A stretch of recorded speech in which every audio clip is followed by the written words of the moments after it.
اور جن عورتوں سے تمہارے باپ نے نکاح کیا ہو ان سے نکاح نہ کرنا مگر جاہلیت میں جو ہو چکا سو ہو چکا، یہ نہایت بے حیائی اور اللہ کی ناخوشی کی بات تھی اور بہت برا دستور تھا۔ تم پر تمہاری مائیں اور بیٹیاں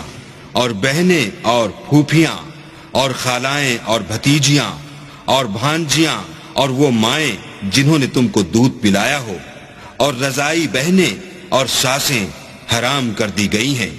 اور جن عورتوں سے تم مباشرت کر چکے ہو ان کی لڑکیاں جنہیں تم پرورش کرتے ہو وہ بھی تم پر حرام ہیں۔ ہاں اگر ان کے ساتھ تم نے مباشرت نہ کی ہو تو ان کی لڑکیوں کے ساتھ نکاح کر لینے میں تم پر کچھ گناہ نہیں، اور تمہارے صلبی بیٹوں کی عورتیں بھی اور 2 بہنوں کا اکٹھا کرنا بھی حرام ہے، مگر جو ہو چکا سو ہو چکا، بے شک اللہ بخشنے والا اور رحم والا ہے۔